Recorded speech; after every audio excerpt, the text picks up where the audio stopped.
على رسوله الكريم أما بعد أعوذ بالله من الشيطان الرجيم بسم الله الرحمن الرحيم ولكن رسول الله وخاتم النبيين صدق الله مولانا العظيم وصدق رسوله النبي الكريم ایک دفعہ درود شریف پڑھ لیجیے۔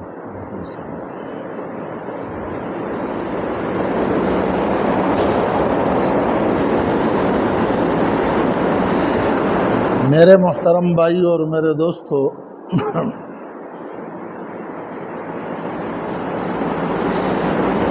اس آیات کریمہ میں اللہ پاک نے ہمیں دین کی تکمیل کے بارے میں فرمایا،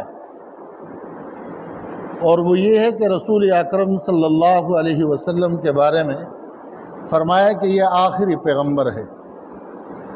سلسلہ نبوت اور رسالت یہ دونوں آپ علیہ السلام پر مکمل ہو گئے۔ اس سلسلے میں آپ اگر دیکھتے ہیں نا، دین کا کوئی بھی مسئلہ ہو تو جب ایشو اٹھتا ہے تو پوچھتے ہیں جی مولوی صاحبان کام نہیں کر رہا ہے، اور جب وہ کام شروع کرتے تو کہتے ہیں یار اس کے پیچھے کیوں پڑے ہو، وہ بھی تو اللہ کے مخلوق ہے، ان کو چھوڑو اپنا کام کرتے رہے، آپ ان کے پیچھے کیوں پڑے ہو۔ تو میرے محترم بھائیوں اور دوستو، دیکھو ہر جگہ میں دو قسم کے سرحدات ہیں، ایک ہمارے جغرافیائی سرحدات اور ایک ہمارے ہیں نظریاتی سرحدات۔ اگر ہم اپنے فورسز سے کہیں کہ ہمارے جغرافیائی سرحدات سے ایک آدمی وولوشن کر رہا ہے، اندر گھس رہا ہے اور ہمیں ڈسٹرب کر رہا ہے، اور اس کے لیے فورسز بڑھ کر کے ان کے سدباب کرتے ہیں، تو ہم کہتے ہیں جی یہ آپ کیوں کر رہے ہو، تو یہ دراصل اپنے ساتھ زیادتی ہے، اور ان کو روکنا یہ اپنے ملک کے عدم استحکام ہے۔ اسی طریقے پر نظریاتی سرحدات کے اعتبار سے بھی یہ جو دو سرحدات ہیں، ایک کے لیے فورسز ہے اور دوسرے کے لیے علماء ہے۔ اگر یہ علماء نہ ہو تو ہم اپنے عقیدہ، قرآن اور پھر حدیث اور اس کے ساتھ اللہ اور رسول کو کیسے پہچانیں گے اور کیسے اس کام کو کریں گے۔ اب یہ جو مسئلہ ہے کہ ہم کہتے ہیں کہ آپ علیہ السلام نے جب فرمایا اور قرآن نے اس کو ذکر کیا ہے کہ جناب رسول اللہ صلی اللہ علیہ وسلم آخری نبی ہے، اس کے بعد کوئی نبی آنے والا نہیں ہے، اور یہاں خاتم کا لفظ ذکر کیا ہے، تو بھائی اس میں یہ بات جو کہی جا رہی ہے اور اس پر پورے امت کو لایا جا رہا ہے، اس کی وجہ کیا ہے؟ اگر آپ علیہ السلام کو خاتم الرسل نہ مانا جائے تو ہمارے ایمان کا کیا ہوگا، پھر قرآن کا کیا ہوگا، پھر اللہ پر ایمان کا کیا ہوگا، حشر کے لیے کیا ہوگا؟ یہ تو سب چیزیں ہلا کے رکھ دیں گی۔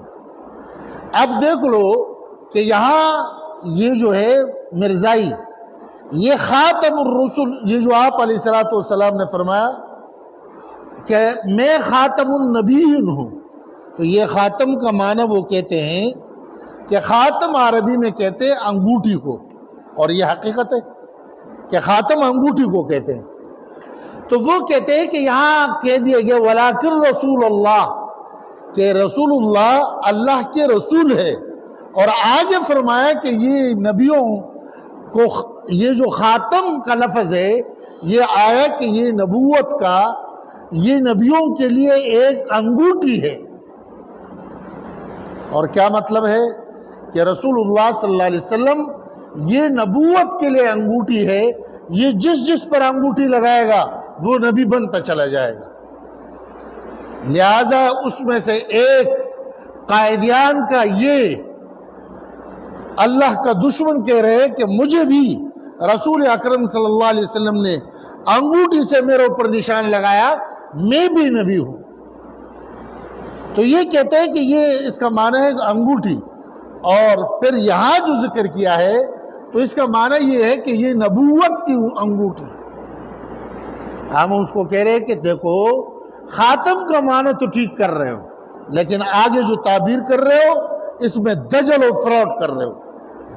یہ نبی کی نہیں، نبی پر ہے کہ یہ انگوٹھی نبی پر ہے، نبی کی نہیں. کیا مطلب؟ کہ دیکھو یہ جو ڈاکیا ہوتا ہے نا، ہم نے ان کو خط دیا، آپ نے خط دیا، سب نے دے دیا، یا انہوں نے سارے خطوط کو جمع کرتے، یا یہ سمجھ میں نہیں آ رہا تو دوسرے لے لو. میں نے ان کے پاس اپنے ڈاکومنٹس لے کے گئے کہ جی مجھے بھیجنے لاہور، ملتان، سرحد. انہوں نے کہا جی دے دو، اور لے کر کے انہوں نے لفافے میں ڈال دیا. ڈالنے کے بعد اس نے اس کو بند کر دیا اور اوپر سے سل لگایا. یہ جو سل لگاتے ہیں اس کا معنی ہے ختم، کہ اب اس کے اوپر مہر لگا دیا گیا. اور مہر لگا کر کے کیا کہا؟ اس پر مہر لگا کے کہ نہ اب اس میں اندر کوئی چیز جا سکتا ہے اور نہ اندر سے کوئی باہر آ سکتا ہے. تو یہاں جب نبوت کی یہ انگوٹھی، اس کا معنی جب ہم پڑھ کے لیں گے تو اس کا معنی یہ ہے کہ جناب رسول اکرم صلی اللہ علیہ وسلم جب تشریف لائے تو آپ نے نبوت والی اس تیلے پر مہر لگا کر کے بتا دیا کہ اندر جو نبی ہے اس کی نبوت کوئی کینسل نہیں کر سکتا، اور باہر سے کوئی مرزائی جیسے ملعون اٹھے اور وہ کہے کہ میں نبی ہوں، وہ نبی بن نہیں سکتا. یہ ہمیں فرمایا گیا. تو یہ یہاں دجل کر کے یہ بات کہتے ہیں. ہم جو اس کے اوپر زور دے رہے ہیں کہ ختم نبوت یہ ضروری ہے، یہ ایمان کے لیے اتنا ضروری ہے جتنا اللہ کو مانتے ہو، جتنے اللہ کے نبی کو مانتے ہو. تو اسی طریقے پر اللہ کے نبی کے ساتھ اس کو ختم الرسول ماننا یہ بھی اسی طرح ضروری ہے. اور یہ اس کے اوپر تقریباً قرآن عظیم میں 100 آیاتیں صراحتاً اور اشارتاً، جس سے یہ بات ثابت ہوتی ہے کہ آپ علیہ السلام کے بعد کوئی نبی نہیں ہے، نبوت ختم ہو چکی ہے. اور آپ نے اس کی وضاحت فرمائی. آپ کے حدیث سے آپ فرماتے ہیں کہ میرے بعد 30 جھوٹے نبی آئیں گے، 30. اور پھر آپ نے ان کی نشانات بھی بتائے. آپ نے ایک اور حدیث میں فرمایا کہ دیکھو ایک خوبصورت محل ہو، بہترین، اور 1 اینٹ اس میں باقی ہو، باقی پورا محل بناؤ. تو پھر آپ نے فرمایا کہ یہ پورا محل یہ ہے کہ اس میں تمام انبیاء اب آ گئے، محل تعمیر ہو گئی، اور یہ جو 1 اینٹ باقی تھی یہ میں ہوں کہ میں آ کر کے اس میں لگ گیا، محل مکمل ہو گیا. اب میرے بعد کوئی نبی نہیں ہے. اور آپ علیہ السلام نے اس چیز کو اتنے اچھے انداز پہ سمجھایا کہ اندازہ آپ اس سے لگائے کہ دیکھو آپ علیہ السلام کے زندگی میں ایک جھوٹا مدعی نبوت پیدا ہو گئے یمن میں،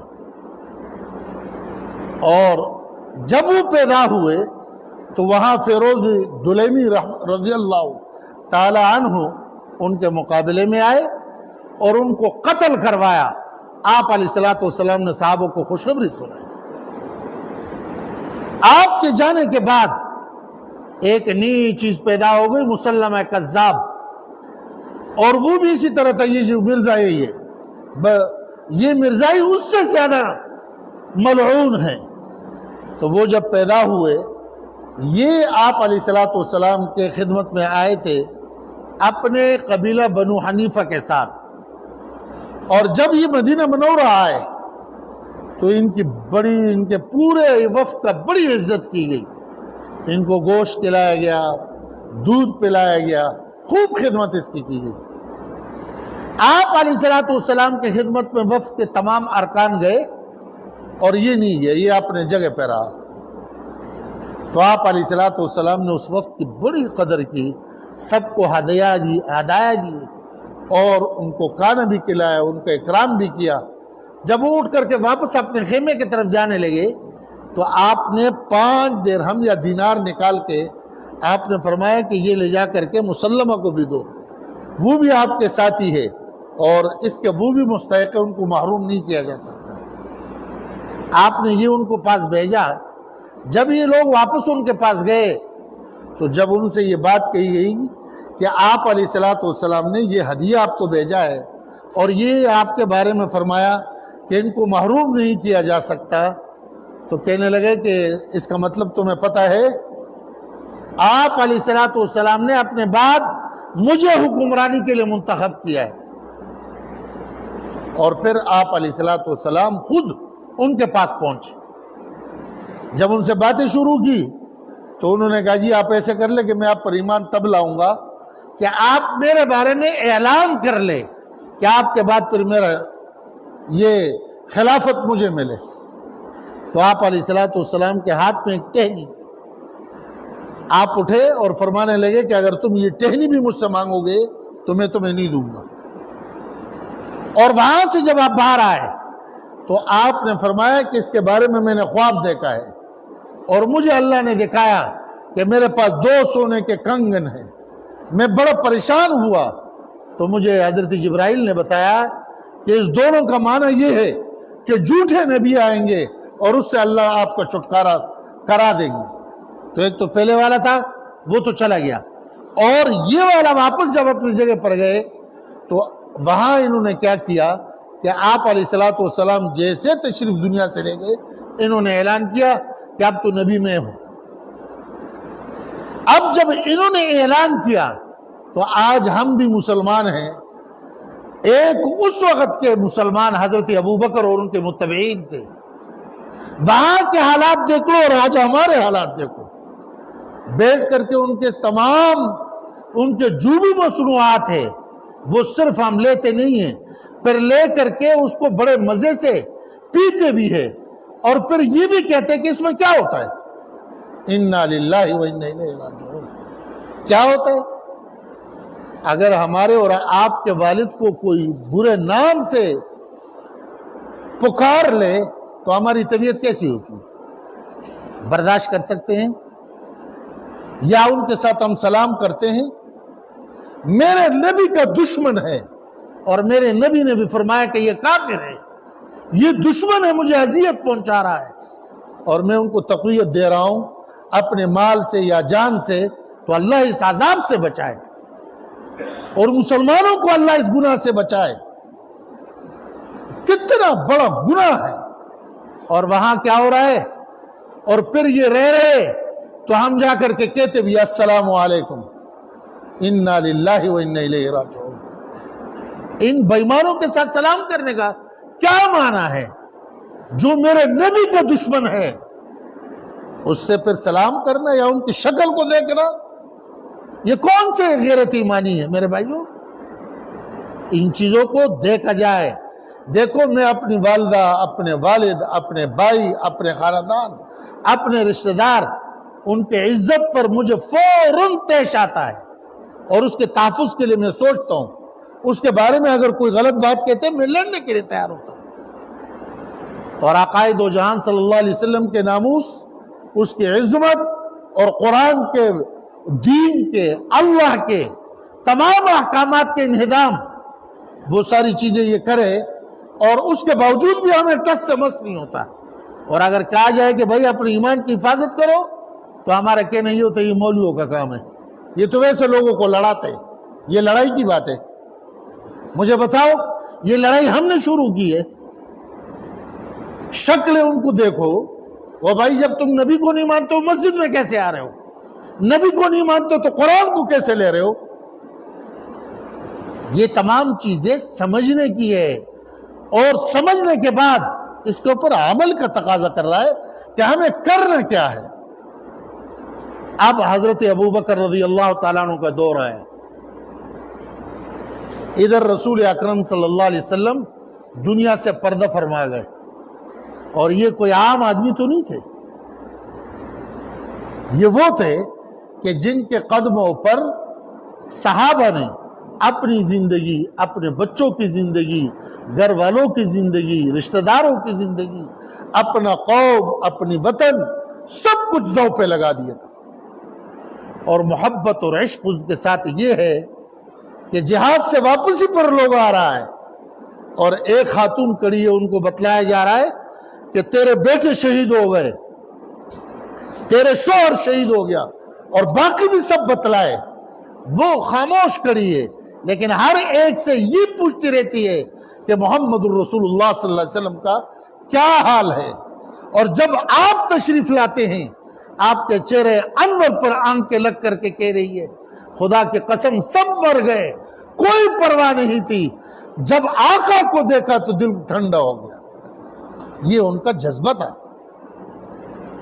ایسے مجمع کے درمیان سے محبوب کبریا صلی اللہ علیہ وسلم تشریف لے جا رہے ہیں، اور ایسے افراتفری پھیل گئی کہ حضرت عمر جیسے عجیب آدمی اور پھر استقامت کا پہاڑ، وہ کھڑے ہو کر کے تلوار نکال کر کے باہر آ گئے اور کہنے لگا کسی نے بھی اگر یہ کہہ دیا کہ رسول اللہ صلی اللہ علیہ وسلم فوت ہو گئے تو اس تلوار سے ان کی گردن اڑا دوں گا۔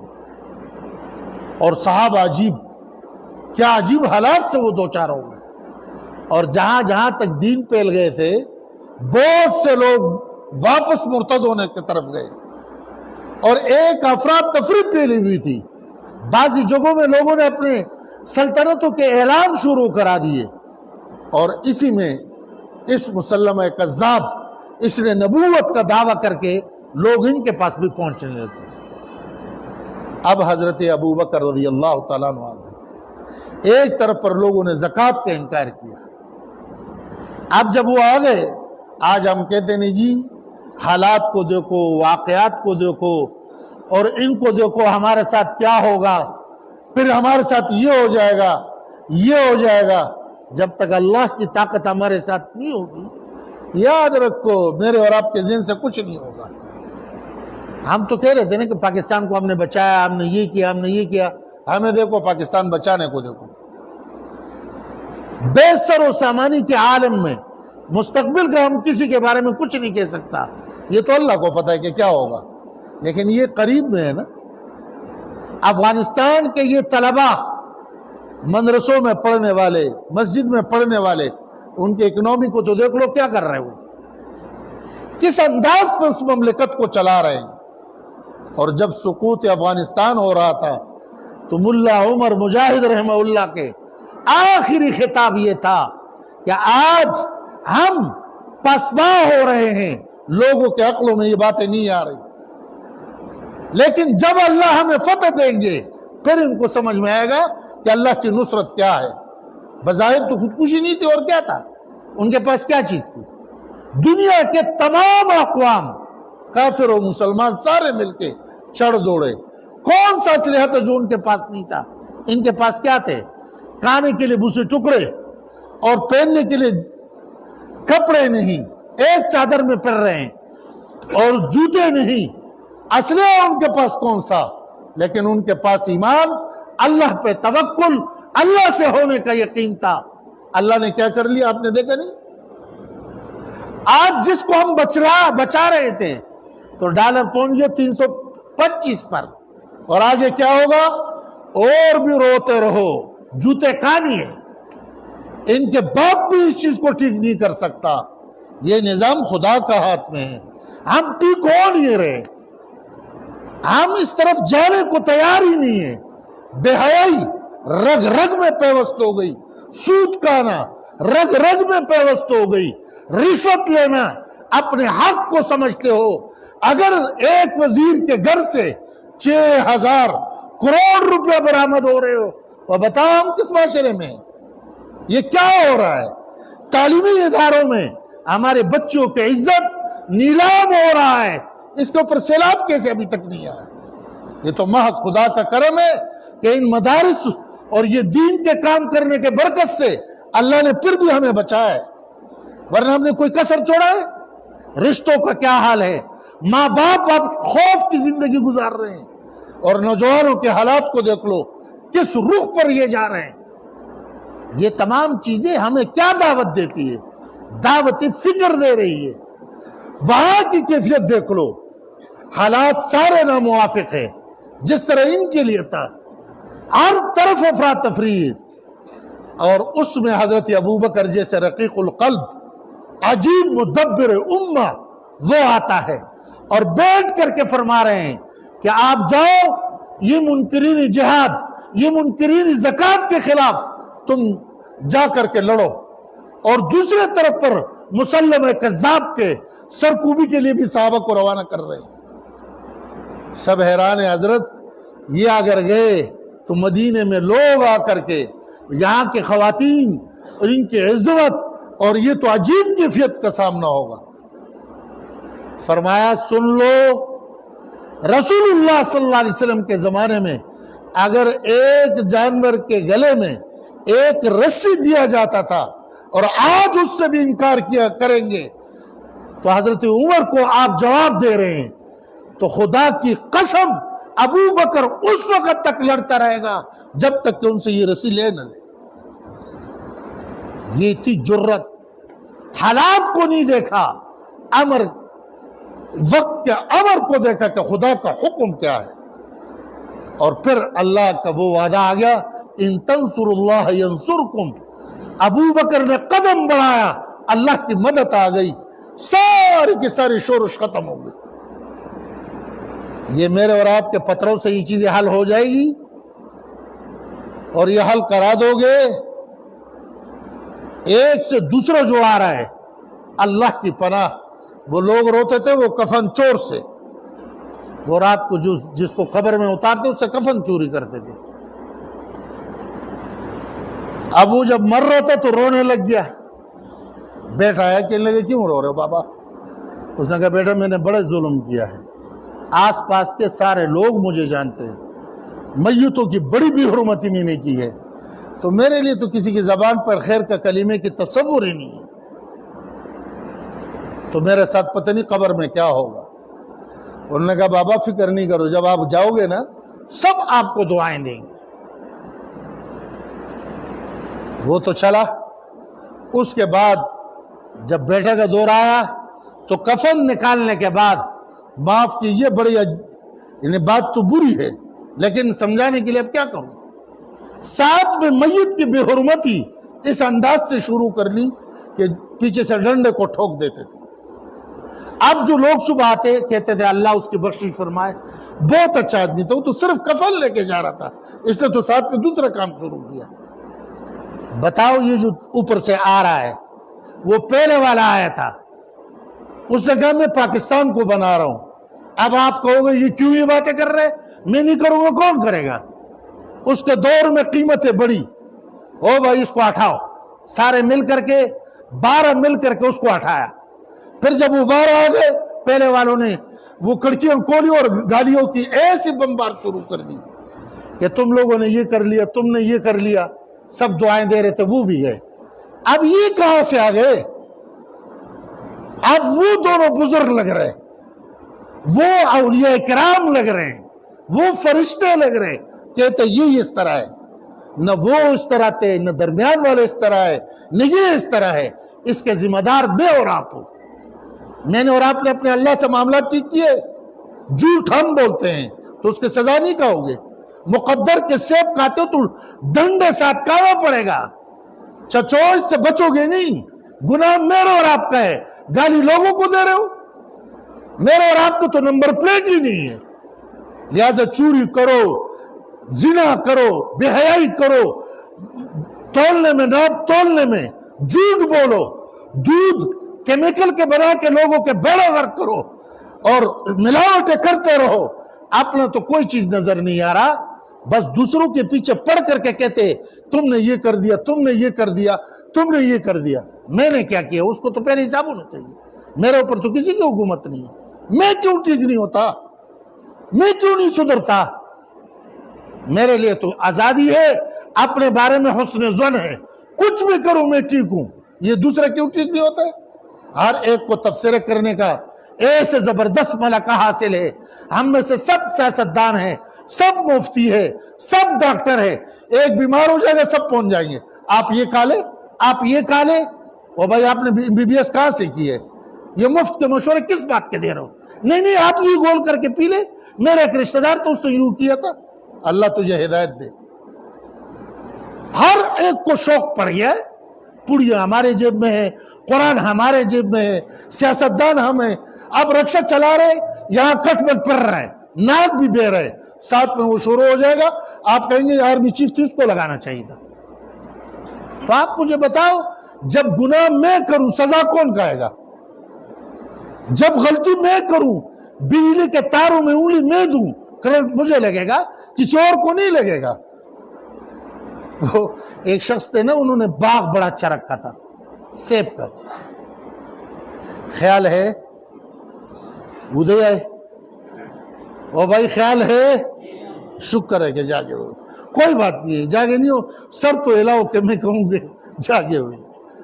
تو انہوں نے باغ رکھا تھا اور سارے دن خود چوکیداری کرتا تھا کہ میرے باغ میں کوئی آئے نہیں اور یہ سیب کوئی کھائے نہیں۔ بڑا بہترین باغ، اور بڑی محنت سے اس نے رکھا اور اس میں پھل بھی آیا بڑا بہترین۔ ایک دن اتفاقاً اس کو کوئی کام پڑ گیا، باہر نکلا تو دیکھا کہ ایک بیٹا اور باپ دونوں آ رہے ہیں۔ دیکھا کہ آج تو صاحب ہے نہیں، سیب بھی بڑے پیارے ہیں، تو کیوں نہ جا کر کے اپنے لیے کچھ تھوڑا سا لے لے۔ تو باپ اور بیٹا دونوں داخل ہو گئے اور چڑھ گئے۔ اب جیبوں کو بھر لیا، باقی جو اس سے ہو سکتا تھا شروع ہے، اتنے میں وہ آ گیا۔ اب جب آ کے دیکھا کہ یار یہ تو درخت پہ چڑھے ہوئے ہیں، جن سیبوں کو میں نے آج تک اپنے خون پسینے کر کے رکھوالی کی تھی، آج یہ کر کیا رہے؟ تو وہ بیچارہ دوڑتا ہوا آیا درخت کے پاس، کہنے لگا صاحب کیا کر رہے ہو؟ انہوں نے کہا چپ۔ انہوں نے پھر پوچھا، اس نے کہا چپ۔ تیسری بار جب پوچھا تو انہوں نے کہا بات سنو، مقدر کے سیب کھا رہے ہیں۔ اس نے کہا صحیح ہے، کھاؤ۔ واپس چلے گیا۔ انہوں نے جو کرنا تھا کر لیا، اوپر سے اب اتر گئے اور بیٹے کو کہا اب چلتے۔ دونوں جب دروازے پر پہنچے تو اس جوان نے بھی تیاری پوری کی ہوئی تھی، ڈنڈے رکھے ہوئے تھے اور مزیدار ایک ڈنڈا لے کر کے شروع ہو گیا۔ تو یہ چیخ پڑے کہ کیا کر رہے ہو؟ انہوں نے کہا پترا، مقدر کے سیب کھایا، اب مقدر کے ڈنڈے بھی کھاؤ۔ بے حیائی ہو رہا ہے، موبائل کو نہیں چھوڑا جا رہا ہے، مستیاں پڑی ہوئی ہے، یہ تمام گناہ میں کروں اور کہوں اس کے ذمہ دار وہ تھے حکمران، یہ تھے حکمران، یہ تھے حکمران، یہ چور ہے، یہ چور ہے اور یہ فلاں ہے، اور یہ ہماری جو نمبر پلیٹ یہ اس کے کوئی حساب ہے؟ اس کا کیا ہوگا؟ یہ جو ہم ایک دوسرے کو تنگ کرتے ہیں، کچرا اٹھا کر کے دوسروں کے گھر پر رکھو، اور شاباش تو میٹرو ریل والوں کو دینا چاہیے۔ ان کو تو میں چاہتا ہوں کہ کوئی پروگرام منعقد کر کے ان سب کو ایوارڈ دوں، شاباش ہو تمہیں کہ لا کے مسجد و مدرسے کے گیٹ پہ ڈالو، کتا مر جائے اس کو بھی کھینچ کے ادھر لاؤ۔ ادھر آپ کے بچے پڑھتے ہیں، قرآن پڑھتے ہیں، اللہ کی کتاب پڑھتے ہیں، کبھی ہمیں ہے یہ سوچ؟ ہندوؤں کے مندر پر جاؤ صفائی کتنی کر رہے، اور ہمارا کام کیا ہے؟ اٹھا کر کے لاؤ وہاں مسجد میں رکھو، قرآن کو گھر میں پڑھو اور لاؤ مسجد میں رکھو۔ اور خدا کے بندو، یہ دین نام صرف اس کا نہیں ہے کہ بس نماز پڑھ لیا، روزہ رکھ لیا اور زکوٰۃ دے دی، صدقہ دے دیا اور کبھی عمرے کے لیے چلے گئے، پھر تو آپ حاجی بن گئے، پھر تو اوروں کو ٹکٹ تقسیم کرو جنت کی۔ یہ معاشرت میرے بابا کرے گا؟ اخلاقیات کون اس کے اوپر عمل کرے گا؟ معاملات کا کیا ہوگا؟ میں جو کام کر رہا ہوں شریعت کے مطابق ہے یا نہیں؟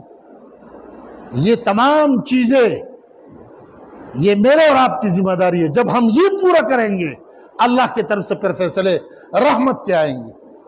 آپ نے دیکھے نہیں افغانستان میں انہوں نے اپنے آپ کو اللہ کے حوالے کیا تو 87 سے وہ ڈالر 72 پر آ گیا، اور ہمارا والا کیا ہو رہا ہے؟ کہاں جا رہے؟ کیسے سکون ہم پائیں گے؟ بچے اسکولوں میں محفوظ نہیں، کالجوں میں محفوظ نہیں، آپ کے اسپیٹلوں میں محفوظ نہیں، تانا دہشت گردی کا اڈا بنا ہوا ہے، وہاں کوئی جا نہیں سکتا ہے، وحشیت کا اور ظلم اور بربریت کا ایک عجیب جگہ بنی ہوئی ہے۔ کسی سرکاری دفتر میں آپ جا نہیں سکتے ہو، گھر کے اندر آپ زندگی نہیں گزار سکتے ہو، جہنم بنتا جا رہا ہے۔ معاشرہ توبہ کرنا چاہیے۔ اور اس کے ساتھ میرے پیارے بھائیوں، آپ علیہ الصلوۃ والسلام کی زندگی اپنانی چاہیے۔ ختم نبوت کے بارے میں بات کرنی تھی، بات کہیں اور نکل گئی۔ لہٰذا یہ عقیدہ ضروری ہے اللہ کے ماننے کے لیے، رسول کے ماننے کے لیے اور قرآن کے ماننے کے لیے، آخرت کے لیے۔ جس کے اللہ پر یقین ہو، اللہ کے رسول پر یقین ہو، تو یہ اس کو یقین رکھنا ہوگا کہ اللہ کے نبی آخری نبی ہے۔ اس سلسلے میں میں آپ کو بتاؤں کہ یہ ہمارے ایمان کا حصہ ہے۔ کل آپ کے علاقے میں اللہ کے فضل و کرم سے عشاء کے بعد، تاکہ آپ کے تمام کام ٹک ٹاک ہو جائے، اور اگلے دن چھٹی ہے پورے پاکستان سے، بڑے بڑے وہ علماء جن کی پوری زندگی ختم نبوت کے لیے وقف ہے، یہاں مجاہد کالونی مجاہد گراؤنڈ میں وہ تشریف لا رہے ہیں۔ آپ تمام ساتھیوں سے درخواست ہے، خود بھی جاؤ، اپنے ان بچوں کو بھی لے جاؤ جو ذرا بڑے ہو، اپنے آپ کو سنبھال سکتے ہو، وہاں اس نیت سے جاؤ کہ ہم جب قیامت میں جائیں گے ختم الرسل محمد الرسول اللہ صلی اللہ علیہ وسلم اس پروگرام میں شرکت کے وجہ سے ہماری شفاعت کریں گے۔ انشاءاللہ اس کے لیے سب تیار ہو؟ ہاتھ اٹھا کر کے کہو۔ اگر پورا پروگرام میں بھی نہ ہو تو تھوڑا دیر کے لیے ضرور اس میں شرکت کرے، اور کل تک جو بھی آپ کو اپنے ساتھی ملے ان کو بھی دعوت دیتے رہے۔ جزاکم اللہ۔